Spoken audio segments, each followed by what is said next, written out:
Bueno, se cumplen 40 años de la muerte de uno de los grandes artistas de todos los tiempos, ¿no? Si hay dos directores de cine, entre tantos otros que a mí siempre me han fascinado, esos dos directores son John Ford y Alfred Hitchcock. Se cumplen 40 años de la muerte de Alfred Hitchcock, alguien que realmente supo ser popular y supo ser vanguardista al mismo tiempo. Creó muchas de las grandes películas de todos los tiempos. Fue vampirizado y sigue siendo vampirizado por el cine. Y hoy quería hablar precisamente de este gran artista con, para mí, otro gran artista que tiene la Argentina, un escritor argentino que es un teórico del cine, es un teórico del arte, es un poeta, es traductor, tiene una mirada filosófica sobre el cine. Lo conozco hace muchísimos años, lo sigo siempre, me parece alguien muy, muy especial. Hace seminarios a que han ido amigos míos a lo largo de todos estos años. Lo que vamos a asistir ahora es una clase magistral, de esas que yo digo que hay que tener de vez en cuando en esta cuarentena, ¿no? Para salir mejores, para salir más fortalecidos. Y bueno, tenemos el enorme placer, y ustedes van a tener el enorme honor de decir alguna vez, yo escuché una clase magistral sobre Hitchcock, y la dio Ángel Fareta, que está con nosotros. ¿Cómo andas, Ángel? ¿Qué haces, Jorge? Buenas noches, ¿cómo estás? Buenas noches. Bueno, empezamos por este señor. ¿Sí? ¿Cómo no? Encantado. ¿Cómo empezar con este señor, digamos, no? Inglés, alguien que primero hace toda una gran carrera en Inglaterra, pero después lo toma Hollywood, se va a los grandes estudios y produce algunas de las películas más increíbles de todos los tiempos, como Psicosis, como Los pájaros, como Vértigo, como, no sé, como muchos otros. Tu abordaje siempre me pareció sobre Hitchcock muy original, ¿no? Vos decís que es uno de los grandes artistas católicos. ¿Por qué decís eso? Bueno, porque lo es. Ahora bien, esto hay que aclarar, que no es que Hitchcock no hace films deliberadamente católicos, ¿no? Él hace films para todo el mundo. Desde luego que su visión del mundo, su simbología, no los temas que trata, cómo los trata, tiene una visión católica del mundo, ¿no? Además no es ningún secreto porque estudió con los jesuitas, lo repetía siempre, que aprendió muchísimo a pensar en el sentido como el método que los jesuitas le habían enseñado, lo que aquí sería el colegio secundario, ¿no? Pero la diferencia sería esta, si me permitís. O sea, yo tal vez haciendo un epigrama, para mí Hitchcock es el más grande artista católico desde Dante Alighieri. Pero hay una diferencia que esto hace la grandeza de Hitchcock. Sí, la disminución del Dante, desde luego. Que Dante escribe para un público, ¿no? Para unos lectores, que salvo políticamente, entre güelfos y gibelinos, no estaba separado. Lo que expresaba Dante era una creencia común de su época, no solo de la Florencia de su época, que por cierto pobre no pudo volver a ver, ni siquiera todavía está enterrado ahí, pero digamos que era lo que él representaba poéticamente, mediante poesía y mediante sus símbolos, era una creencia común. En cambio, Hitchcock es un artista católico, pero que filma, que se expresa en un mundo donde, desde luego, el catolicismo, yo diría el cristianismo, ha dejado de ser una cosmovisión, una visión de conjunto, ¿no? Y entonces precisamente tiene que esforzarse doblemente, ¿no? Porque quiere ser un artista universal, cosa que para mí logra perfectamente, ¿no? Sobre todo con esa herramienta, la más universal de todas, que es el cine, ¿no? Y puede, de alguna manera, mantener su simbología, su visión del mundo, ¿no? Sin caer en lo que podríamos decir un arte parroquial, de alguna manera, ¿no? Meramente parroquial, meramente de evangélico, podríamos decir. Y esa es la grandeza de para empezar a hablar. ¿Dónde se ve? A ver, si tenemos que buscar las simbologías, más que las alegorías, las simbologías del catolicismo en las grandes películas, las películas más conocidas de Hitchcock. ¿A qué apelarías, Ángel, vos? Bueno, son muchísimas, de alguna manera, ¿no? Por ejemplo, La sombra de una duda, que siempre declaró que era su film favorito. Y precisamente, ¿por qué este film favorito? Porque a Hitchcock hay que seguirlo también en las declaraciones, en los epigramas, en las bromas, en los trailers que hacía. No sé si te acordás las presentaciones de su hora televisiva. Sí. Alfred Hitchcock presenta. Sí. Exactamente, las presentaciones que hacía, que eran obras maestras, ¿no? De humor negro. Hitchcock hay que seguirlo continuamente. Eso es como esos artistas, esos pensadores, donde ningún elemento de expresión de todos que emplean es lateral, ¿no? Entonces, precisamente La sombra de una duda, él decía que era su film favorito. ¿Por qué? Porque era su demonio mejor logrado, que el tío Charlie, él a sus villanos los llamaba sus demonios. Sí, recordemos que es esa, perdóname Ángel, es esa película para los oyentes, donde Joseph Cotten es un asesino de viudas, digamos, o de un asesino de mujeres, las seduce y las mata, y huyendo vuelve a la casa de su hermana y a la familia de su hermana, sobre todo a una sobrina que lo adora. Él es Joseph Cotten, es una actuación magistral, y siempre empiezan las dudas acerca de si él es el asesino o no por parte de ella, ¿no? De Teresa Wright, ¿no? Exactamente. Bueno, ahora sí. No, perdón. Claro, ¿por qué decís que en esa película, claro, hay mucha simbología y era su favorita? Claro, porque en realidad el tío Charlie, si queremos, es una suerte de demonio, pero un demonio encantador. O sea, ¿cómo puedo decir? Va asimilando, ¿no es cierto? Va vampirizando a toda su familia, ¿no? Incluso a su hermana, la madre precisamente de la heroína de Teresa Wright, que también se llama Charlie, ¿no? Es el tío Charlie y se llama Charlie, hay todo un juego de dobles, hay un juego de espejos. O sea, todo el film puede seguirse a partir del número 2. 2 visitas, 2 policías, en fin, se lo dejamos al espectador esto, ¿no? Está todo basado en el doble. Ahora, este doble es siniestro, el tío Charlie es un seductor, vampirizando a toda la familia. Mientras la familia está en babia, digamos así, Charlie se da cuenta, ¿no? de algo más, de este carácter, digamos, diabólico, ¿no? Del personaje. Este diablo precisamente es un seductor, ¿no? Es un seductor, aunque incluso muchas veces dice verdades, por ejemplo, ¿no? Miente con la verdad y va vampirizando a toda esta familia, ¿no? Por ejemplo, hay un momento, si me permitís, para tratar de hacer gráfico este tipo de simbología, ¿no? Que en el cual, bueno, el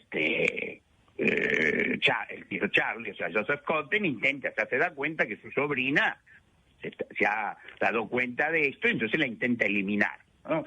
Dejemos ahí como intenta eliminarla para no escupirle las alas a tantos posibles espectadores, ¿no? Pero eso se da cuenta que él ha intentado asesinarla. Entonces en ese momento él se acerca y simula: ¿qué te pasa, querida sobrina? Y ella dice en inglés más o menos go away, go away. Obviamente go away, andate, pero ¿no? Si queremos, porque el símbolo es si queremos, es el va de retro Satanás. Ese sería, ahora, por ejemplo, sí, perdón. Este monstruo tan sofisticado, que tan elegante, ¿cómo se emparenta con Norman Bates, el monstruo por antonomasia de Psicosis, ¿no? Claro, exactamente, un monstruo también doble, porque a ver, él ha sido pervertido por ese amor. Recordemos una cosa importante en Psicosis, discúlpame, ¿no? En Psycho, porque por cierto no es Psicosis, es Psycho, es psicópata, ¿no? Siempre se tradujo mal la película, es psicópata. El personaje de Norman Bates, ¿te acuerdas? O sea, no es que su madre lo ha humillado o ha sido una madre posesiva castradora. No, él se ha inventado esa madre posesiva castradora, porque en realidad la auténtica señora Bates no le había dado absolutamente ningún tipo de pelota. O sea, había sido desplazado por un amante. Entonces, es curioso o terrible que él haya imaginado, ¿no?, todo este tipo de secuencia de una madre que en realidad, desde luego que no existía, ¿no? O sea, que es una fascinación de él, ¿no? Es una doble... O sea, hay en Hitchcock, si me permitís, porque ahora se me ocurre también recordarlo, que en Hitchcock hay como una suerte de co-creación.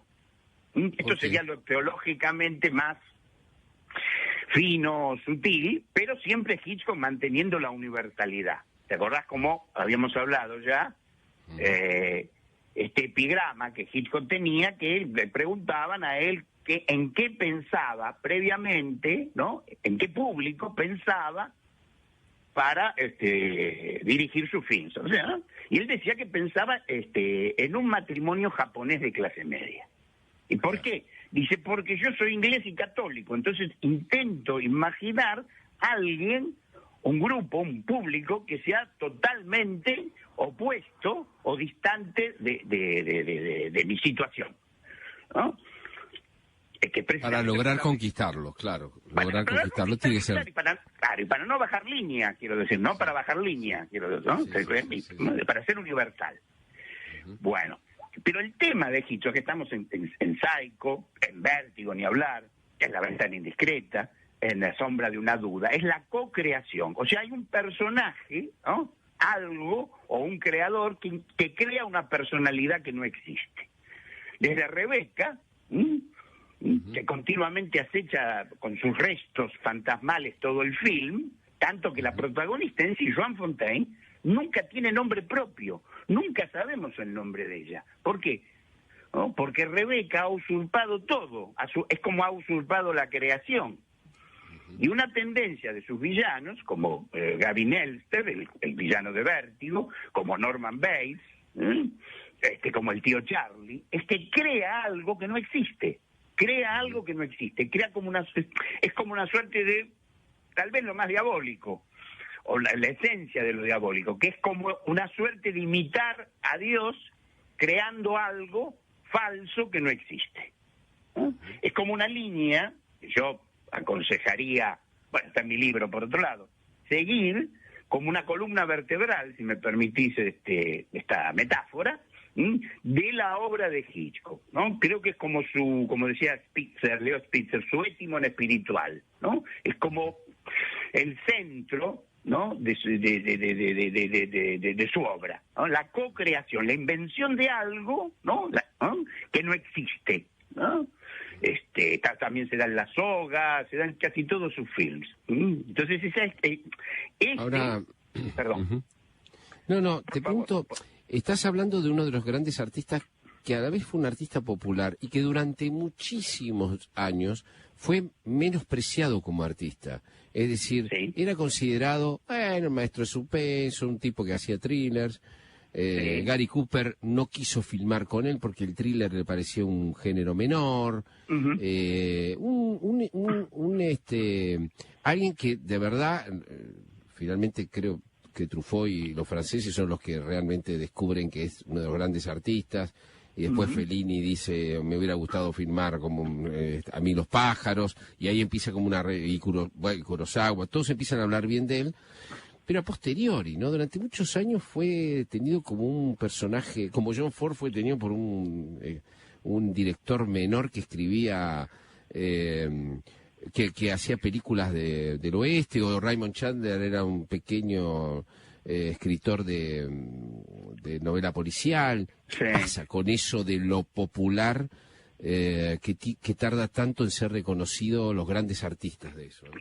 Tal vez yo creo que Jorge, que es por una suerte de cosa que ya está, me parece, no sé si es mi opinión, desvaneciéndose, porque creo que ya está mal planteado el problema. Ya creo que con usar la palabra popular ya entramos en problemas, ¿no?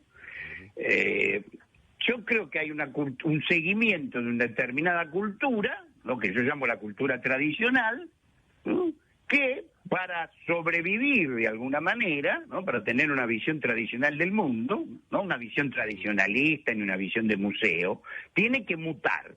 Y creo que, es parte de lo que sostengo en mis teorías, que cierto arte, digamos, de tipo simbólico, ya que no es ya que el siglo XIX, ¿no? Digamos, a partir de una educación positivista, ¿no? Todo aquello que era simbólico, trascendente, pero sobre todo simbólico, ¿no? Que trabaja con el y con lo mítico, era algo totalmente a ser despreciado porque el progreso positivista nos iba a llevar al mejor de los mundos posibles. Obviamente que esto no fue así.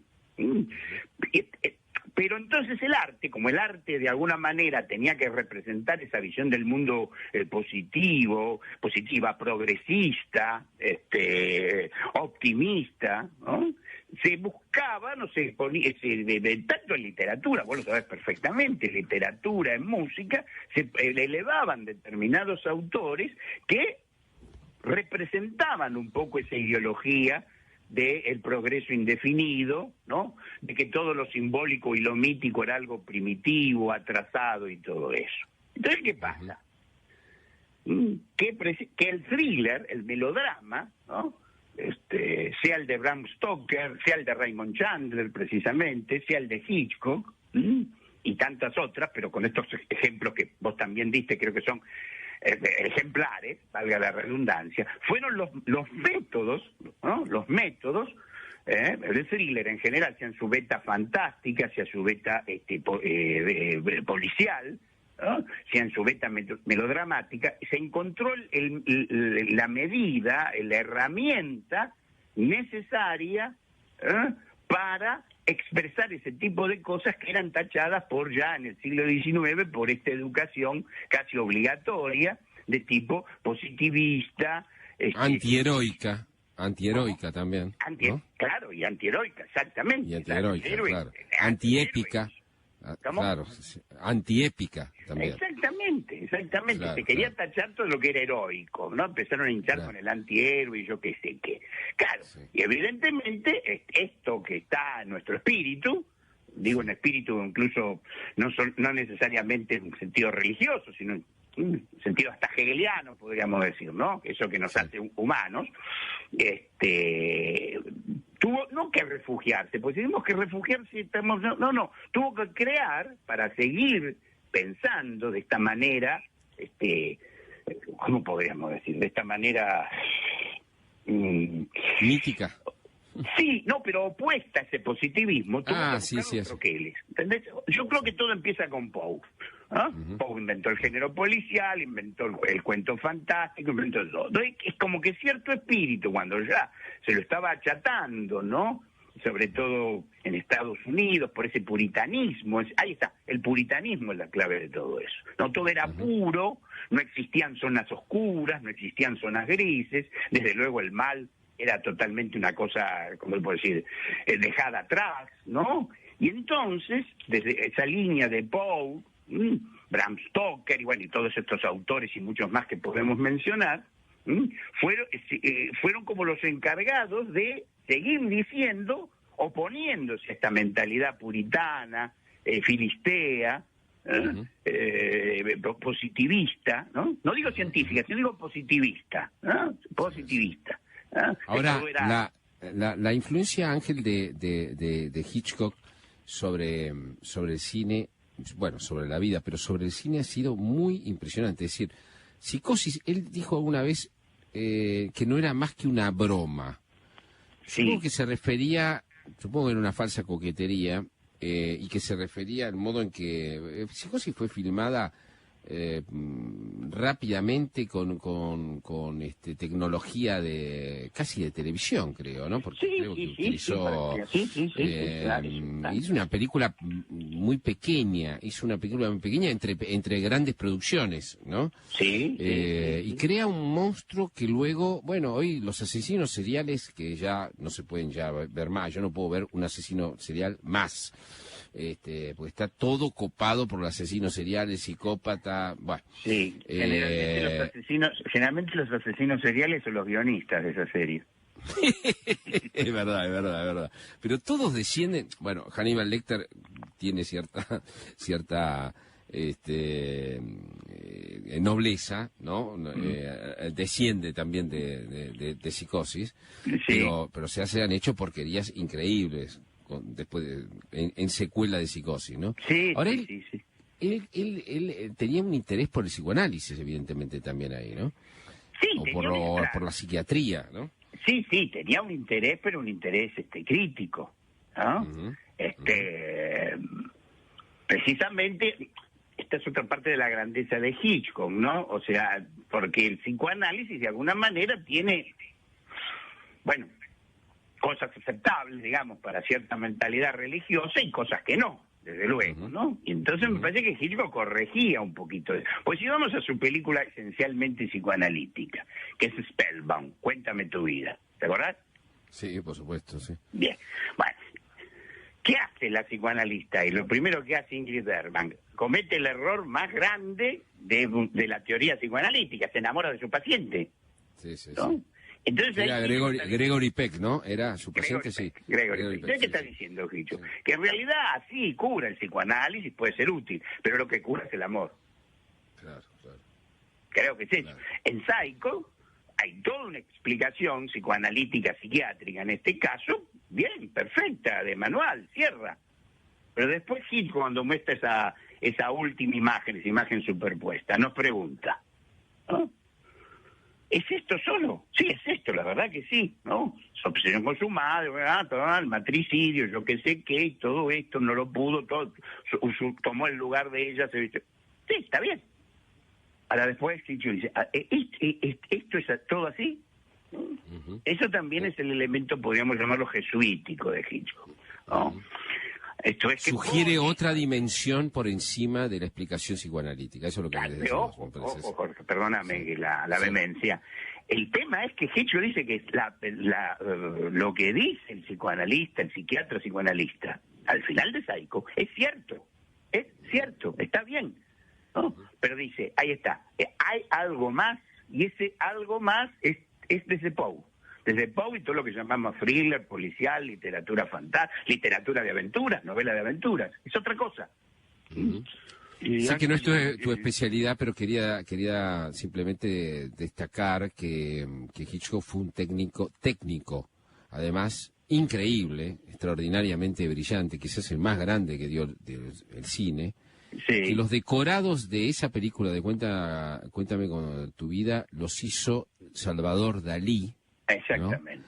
y que cuando hizo Los pájaros, que ahora vamos a hablar un rato, si te quedas con nosotros un ratito, Un placer para mí. sí, que lo que hizo con los pájaros fue increíble, porque ahí no había computadora, no hay nada, hay que explicarle a la gente que los pájaros que se ven, muchos fueron pintados a mano, algunos por supuesto existían, pero muchos fueron pintados, ¿no? Cuadro por cuadro, Sí, por sí, artistas. sí, tal cual, tal cual. Es una cosa de loco, ¿no? Técnicamente Hitchcock, digamos, ¿no? Sí, La sí, técnica. sí. O sea que lo tiene todo, es innovador, vamos a decir así, pero no es vanguardista a la violeta, para decirlo en términos criollos, ¿sí? Claro, claro. Claro, es transgresor, pero no es un rebelde sin causa, no es un loquito suelto. Es un gran técnico, pero subordina la técnica a la imaginación. O sea, lo tiene todo.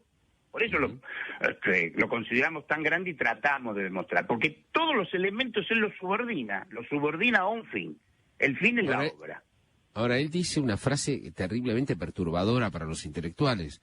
Dice, ¿qué es el cine? Y él, en lugar de hacer una gran explicación, dice, el arte es llenar butacas. El arte es llenar butacas. Precisamente para no tomarse en serio, ¿no? Primero Sí. no hay que tomarse en serio porque un hombre, un artista, que creo que como pocos, ¿no?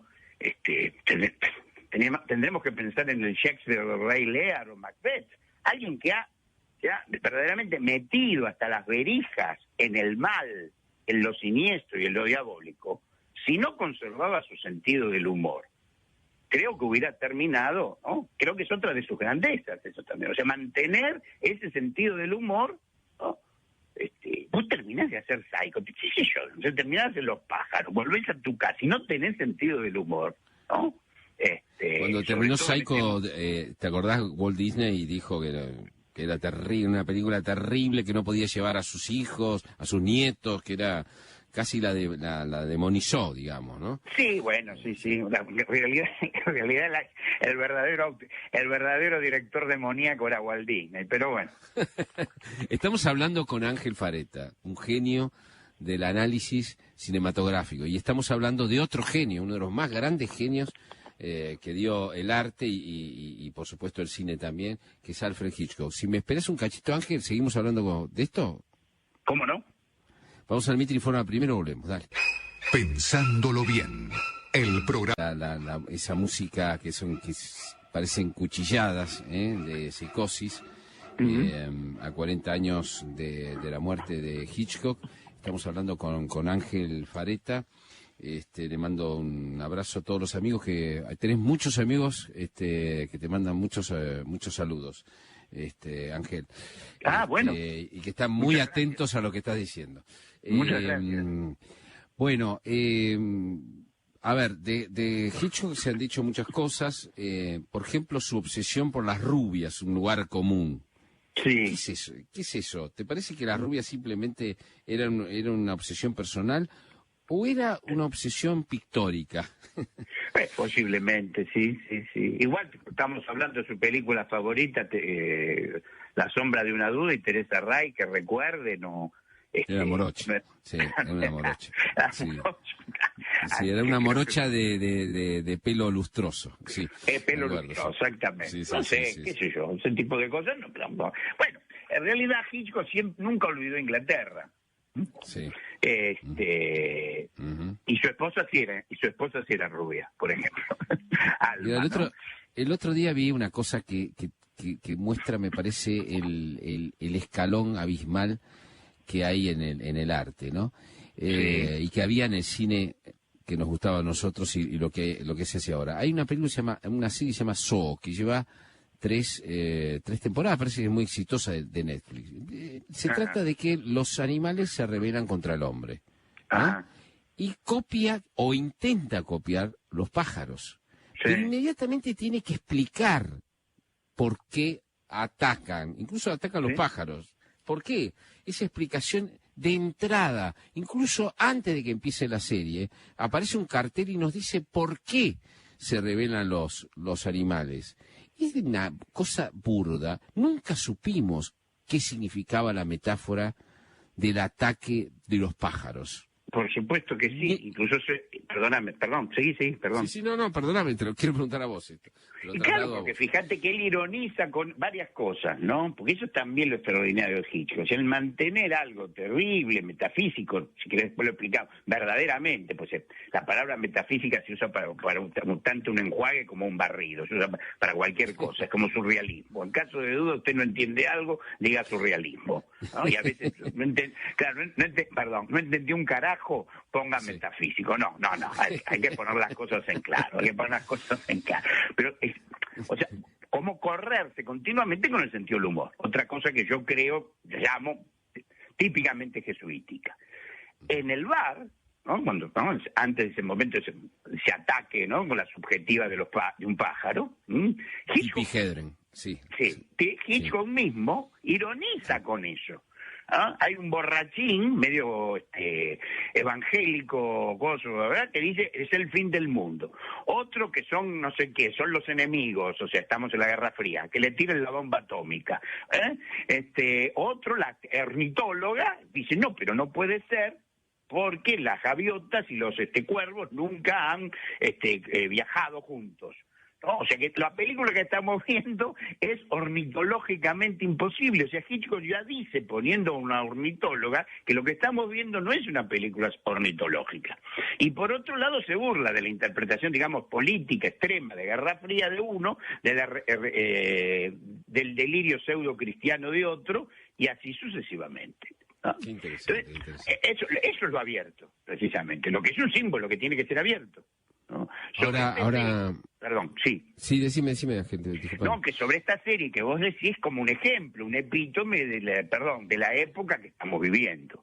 O sea, claro. Es un igualar para abajo, pero ya no diría abajo. Yo creo que es igualar hacia el sótano nos quieren llevar. evidentemente. Donde está, ¿te acordás el cadáver de la señora Bates momificado? Me parece que nos quieren, que no se espera. Me parece que nos quieren llevar a eso. Ángel, O sea, Ángel, hay algunas películas que son, te voy a nombrar 3 películas, que son películas que las podría haber hecho Brian De Palma o Spielberg, que son películas tremendamente populares, más allá de, qué sé yo, Psicosis, Los pájaros, La sombra de una duda, que eran películas muy como especiales. Estas también son especiales, pero son como películas de aventuras, digamos, ¿no? Con la muerte en los talones, por ejemplo. Es decir, aquel Cary Grant, ¿no? Que es confundido con un espía y empieza a ser perseguido y él está atribulado, perplejo permanentemente, ¿no? Sí. Esa era con la muerte de los talones. Después, después lo hace hacer de ladrón fino, una especie de rififí o no, de Raffles. ¿Cómo se llaman? Para atrapar al ladrón. Para atrapar al ladrón con Grace Kelly, ¿no? Exacto, que hicieron en Monte Carlo. Hicieron en Monte Carlo. Y después la tercera, que es El hombre que sabía demasiado, con Jimmy Stewart y Doris Day, además. Doris Day, que era como ¿no? Que era la chica de las comedias blandas con Rock Hudson, ¿no? Sí, sí. Esas 3 películas parecen 3... si alguien las ve hoy, diría, bueno, son películas de aventuras normal. Ahora, cuando uno la empieza a rever o la ve con detenimiento, son películas que son grandes obras de arte. Contame de esas 3 películas raras. Pero sin duda. Primero en cuanto a eso, ¿no? Otro para mostrar, digamos, ¿cómo puedo decir? La complejidad, ¿no? Y sobre todo, ¿cómo puedo decir? Lo abarcativo, ¿no? Y lo variado de la obra de Hitchcock. O sea, que puede pasar de obras, digamos, o sea, aflojar un poco el acelerador. Y puede hacer eso lo que podríamos llamar... O sea, él trabaja con un mimético alto, Vértigo, Psycho, Los pájaros, y un mimético bajo, ¿no? Donde el elemento cómico, irónico, es el superior o ha desplazado al elemento mimético alto, digamos lo más trágico. O sea, quien se puede mover esos 2 registros, ¿no? Pasa con ciertos músicos, ¿no? Si el músico puede moverse, por ejemplo, un autor de óperas puede moverse en extraordinarias tragedias o dramas, y puede moverse también en la comedia o en la comedia ligera, o un dramaturgo, ahí tenemos evidentemente a un artista superior, ¿no? Y también para desacelerar, porque Hitchcock, podríamos decir así, que se pregunta, bueno, a lo mejor la verdad con Vértigo se me fue la mano, con Psycho no entendieron, y ¿por qué no explicárselo un poquito mejor? ¿No? O sea, ¿no? Sobre todo con la comedia, que es la ironía, ¿no? Que tiene también su función catártica. Entonces creo que también utilizaba ese tipo de cosas. Ahora fíjate, o fijémonos, mejor dicho, perdón, que en North by Northwest, o sea, con la muerte en los talones, o aquí se llamó, creo que Intriga Internacional, pero no importa, porque ahora los títulos, bueno. También ahí está, hay un personaje que no existe, Jonathan Kaplan, un personaje que los servicios secretos han inventado, o se sabe que tiene caspa, el whisky que toma, pero no existe. En el hombre que sabía demasiado también hay un personaje que tampoco existe. O sea que con todos esos elementos, Hitchcock puede bajarlo de alguna manera, ¿no? Yo creo que el gran artista, narrador, poeta, cantante, compositor, lo que sea, prueba su grandeza cuando puede descender de esas alturas. Si nos quiere hablar siempre en voz alta, o desde el Everest, o de la Concagua, yo dudo. ¿No? Yo creo que la gran artista es aquel que puede estar en el Himalaya, pero después puede bajar a Sierra de la Ventana, o a la Pampa Húmeda, ¿no? Que puede hablar en voz alta, no sé si solemnemente, pero en voz alta, grave, pero también puede bajar ese tono. Y creo que Hitchcock logra, ¿no? Estoy seguro, perdón. Hitchcock logra, ¿no? Esa melodía, ¿no? Con altos y bajos, también desde luego a la perfección, ¿no? Ahora, hay quienes dicen que James Stewart era como se sentía Hitchcock y que Cary Grant era como se hubiera querido sentir Hitchcock. Sí, es una cosa que también dejó deslizar, ¿no? O sea, digamos, Hitchcock dejaba deslizar una serie de cosas, sí, posiblemente. Claro, sí, recordemos Cary Grant, uno de los grandes elegantes de la historia del cine, ¿no? Claro, absolutamente. Sofisticado, etcétera. Y Jimmy Stewart, el hombre común, ese hombre que siempre entra en las películas, ¿no? Claro, si puedo poner un bocadillo tal vez un poco ácido, si me permitís. Por favor. Ya. Hay que entender, ¿no? Que imagínate, no tanto tiempo atrás, está bien, es el siglo pasado, pero bueno, 60 años atrás, ¿no? Una pareja así, digamos, perfecta, ideal, ¿no? O sea, lo que nos proponía el cine como, ¿no? Cary Grant y Grace Kelly. Bueno, con las parejas que nos propone el cine en los últimos 20 años, me parece que debe haber habido una mutación genética, por lo menos, ¿no? Es verdad. Ahora, esa pareja de Doris Day y de Jimmy Stewart era como los dos, el novio y la novia querido por las madres y las tías, digamos, ¿no? Tal cual le pasaron. Produce una Claro, hay pasan cosas terribles, sí. Claro. Por ejemplo, era un gran director, otra cosa, gran director de actores. Hitchcock era un gran director de actores, pero a Hitchcock, no solo por placer, ¿no? Un placer estético, intelectual, sino, no solo por placer, perdón, sino por entender cómo maneja las distintas cosas, ¿no? No podemos verla solamente una vez, ¿no? Por la primera puede sorprendernos los técnicos, la segunda el tema, ¿no? Pero, por ejemplo, era un gran director de actores, era un extraordinario director de actores. Lo que pasa es que, claro, ¿quién le presta atención a eso, no? Fíjate, una mala película, o una película no mala, mediocre, que a veces es peor que malo, ¿no? La música se destaca por un lado, por ejemplo en una. Otra se destaca la actuación, otra se destaca los decorados, otra la escenografía, otra qué sé yo qué, otra el vestuario. ¿Qué vio el Hitchcock? Es eso. Y mirá que tenía ñatos como Bernard Herrmann o Saul Bass para hacer los títulos, ¿no? La presentación, ¿no? Sí, las músicas, ¿no? Y actores, quiero decir que prácticamente Hitchcock podía silbar y tenía todos los actores sabidos y por haber. O sea, ¿cómo logra ese perfecto equilibrio donde que la música no sobresalga, que la trama no sobresalga, que la actuación de los actores, no sobresalga? ¿Ah? Eso es. Ahora, la herencia de Hitchcock con respecto a los directores, ¿no? Uno podría decir, no sé, que Carpenter, ¿no? Es un heredero de Hitchcock, por lo menos el Carpenter de Halloween, ¿no? Es un heredero de Hitchcock.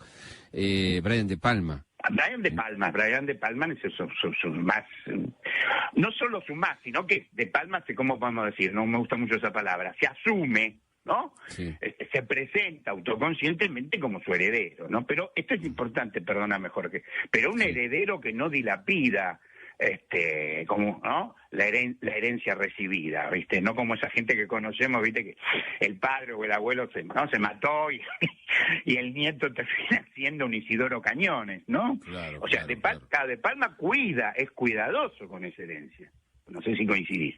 Sí, es el además otro gran técnico ese, ¿no? Ese realmente. Claro, totalmente. Creo que lo que más se entiende de Hitchcock es que Hitchcock plantea que el arte del cine es el arte de ver con el ojo y que está muy atrasado. Creo que De Palma es el que más descubre y dice, está atrasado no lo dijo, me lo imagino yo. De Palma dice, está atrasado cómo miramos, el estudio de cómo miramos, ¿no? El estudio profundo de qué mirar, de cómo mira el ojo, qué mira y no mira el ojo, digamos, ¿no? Y eso se lo enseña Hitchcock, me parece, ¿no? En la mentalidad y en todo. Claro. Bueno, también en esto, si me permitís, no dicho expresamente, está esa, en mi libro lo cito, desde luego, ese eje un poco de la teología paulina de San Pablo, que es la carta a los Corintios, ¿no? Que es un poco como puedo decir, una de las bases teóricas de la teología cristiana, de la teología católica. ¿Te acuerdas que dice, San Pablo dice, ahora vemos la vida como en un espejo enigmático? Más entonces veré cara a cara y conoceré como soy conocido, ¿no? Esto, en vez de predicarlo un pésimo director católico que hay a patadas, ¿no? Lo pondría y lo diría, ¿no? Lo predicaría, ¿no? Eso yo, Tarkovsky predicaría con alegorías y yo qué sé qué, como hacen todas sus películas y todo eso. En cambio, ¿qué hace Hitchcock de Palma? Pone esto en escena, crea una estructura sobre que miramos y no vemos en la realidad, que esa realidad puede ser trucada, puede ser ficticia, puede haber sido creada con la intención de perdernos, ¿no? Pero jamás desciende, ¿no? Jamás desciende a la bajada de línea, a la predicación, o a usurpar el lugar de un sacerdote o un rabino, que desde luego el artista, sea director de cine o baterista, no tiene que usurpar jamás. Tiene que o las alegorías predigeridas, digamos, ¿no? Las alegorías deliberadas, no las que salen porque salen, digamos, ¿no? Sino, creo que Hemingway escribe El viejo y el mar sin entender bien qué significa eso, y por eso le sale una buena alegoría sobre la vida, porque no entiende lo que está escribiendo, ¿no? Ahora, si hubiera dicho, yo voy a explicar el pescador, qué sé yo, hubiera salido cualquier cosa. Pero por supuesto, exactamente. Claro. Sí, tiene que ser más, en nuestros términos, tiene que ser simbólico y no alegórico. Claro, simbólico y no alegórico. Porque la alegoría vos estás obligado a ver qué quiere decir, ¿entendés? Estás como obligado, como viste, por ejemplo, qué sé yo, la justicia, ¿no? Pues es una señora con una balanza que tiene los ojos vendados. ¿Por qué? Porque equilibra, ¿no? Da justicia, se supone, ¿no?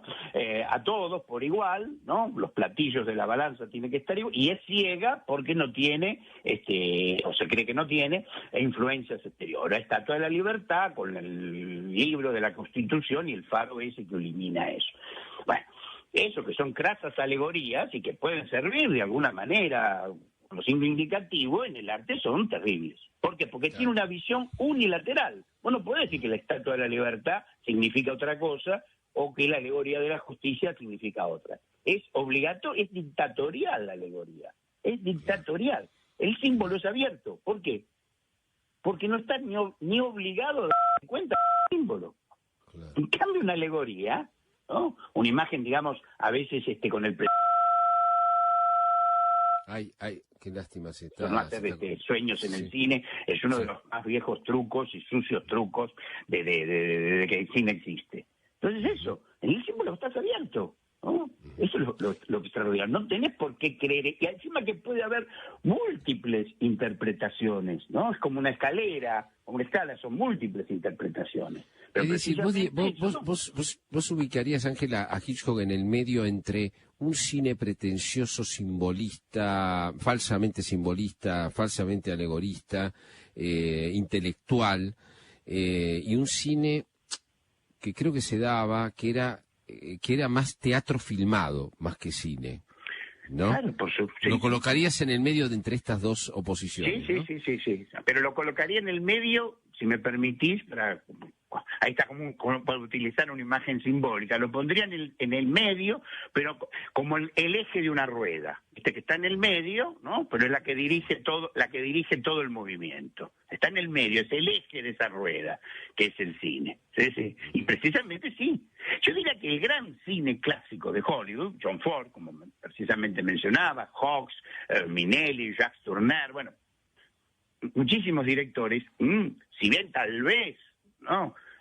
Aunque hay directores que se aproximan a la genialidad de Hitchcock, no sé si tanto, pero bueno, pienso en Hawks, en Vincente Minelli, en John Ford, en Jacques Tourneur, bueno, todos se propusieron eso, ¿no? Nada de cosas ahí de films para festivales, que al año siguiente ni la mamá del director se acuerda de eso, ¿no? Uh-huh. Y tampoco nada de, ¿cómo puedo decir?, de films banales. Banales, sí. Exactamente. Claro, se pusieron en eso porque entendieron, porque Hollywood hizo entender, los grandes, esos genios productores que fueron Jack Warner y Meyer, tan denostados todavía hoy por estúpidos que no entienden absolutamente nada de lo que es el cine, ¿no? Que imaginan el cine independiente, que Dios sabrá qué será el cine independiente, no tengo la menor idea, independiente de ni qué, queremos tenerla. Claro, se dieron cuenta que esos genios que eran Jack Warner y demás, que les daban un sostén, no solo económico, sino un sostén de todo tipo, técnico, intelectual, y todo eso. Y continuaron, se dieron cuenta que había que continuar esa línea de arte, sobre todo narrativo, desde luego, ¿no? Que durante el siglo XIX había creado como ese soporte, esa base, ¿no? Que son Poe, Herman Melville, Drácula de Bram Stoker, ¿no? Libros que no habían tenido mucho éxito. ¿Pero por qué no tenían mucho éxito? Porque no tenían un soporte de poder económico tan grande, ¿sí? A veces un poco incluso dictatorial, pero bueno, que lo sostuviera. Y eso es lo extraordinario. O sea, tener un Warner... Perdón, sí. No, claro, un Warner, tener de productor a tipos que sabían tanto de cine como los directores o más, era... Claro. ¿No? Hoy hay gerente de banco haciendo ese trabajo, ¿no? Claro, no, vos tenés que tratar con una computadora, hoy tenés que leerle un guión a una computadora. Que te dicen, cuidado, acá hay que poner un negro, acá pones un chino, acá pones no sé qué, acá decís esto, cuidado, los animales son buenos, los humanos somos malos, depredadores, ¿no? Y hay toda una serie de cosas políticamente correctas y mecanicistas terribles. Claro, tal cual, porque hay que tener poder eso, y económico. Si no tenés sostén económico, es así. El cine se dio cuenta, el concepto de cine, como lo llamamos, ¿no? Que estaba muy bien lo que había hecho Poe. Pero ¿cómo terminó Poe? Uy, la puta madre, ¿cómo terminó? Sí, Bram Stoker, no sé, no vendió 9. Y Herman Melville vendió 50 ejemplares de Moby Dick, tuvo que volver a laburar de marinero. Entonces se dieron cuenta de esto. Está bien lo que estos tipos veían en el siglo XIX, ¿no? Como veían, no solo el arte, sino como veían el mundo, ¿no? Que ese optimismo decimonónico era totalmente falso, ¿no? Entonces, ¿qué se dieron cuenta? Que había que tener poder. Por eso no es aventurado, hace años que lo hago, comparar la relación productores, hacedores de Hollywood con ciertos momentos del Renacimiento, ¿no? Desde luego el genio de Michelangelo, el genio de Botticelli, patatín, patatán. Pero Rafael, sin Medici no hubiera pasado nada, ¿no? Sin Medici, sin Borges y sin papas, ¿no? Después los papas podían ser buenos o malos. Dejémonos de joder. Sí. No, si la Iglesia no hubiera puesto dinero en el arte, el Renacimiento no hubiera existido, ¿no? Pero desde luego... La Edad Media tampoco, ¿eh? La Edad Media tampoco, claro. Por eso, claro. Yo siempre hago una ironía con mis alumnos en las clases, pero ¿qué es en realidad la Capilla Sistina? Es Julio II le dijo a Michelangelo, che, vení, píntame el techo.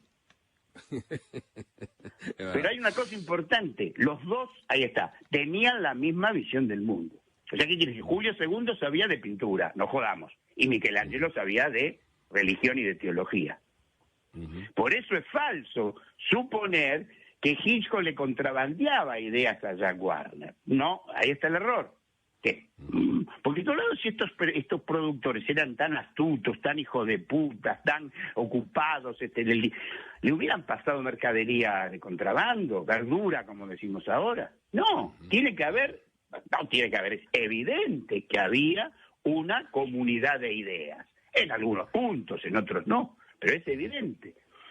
Hay un mecenazgo también hay una relación de directores y productores de los grandes estudios que posibilitó eso.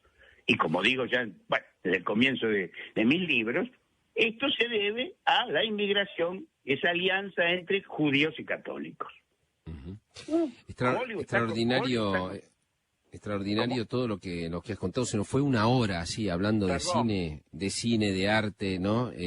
Ha sido maravilloso y realmente un privilegio tenerte en este programa como siempre, ¿eh? Y te vamos a seguir llamando si no te molesta para sacarte de la cuarentena, ¿eh? No, Sí. te agradezco muchísimo. Le mando un abrazo enorme. Se llama Ángel Fareta, es uno de los grandes pensadores que tiene la Argentina, uno de los grandes pensadores del cine y del arte en general. Y lo que acaban de escuchar ustedes es una gran lección sobre uno de los grandes genios, Alfred Hitchcock. Se fue hace 40 años, pero todo su cine influyó sobre el cine, sobre la televisión, sobre el arte y sobre las sociedades modernas. Vamos al Mitre Informa primero y volvemos. Dale.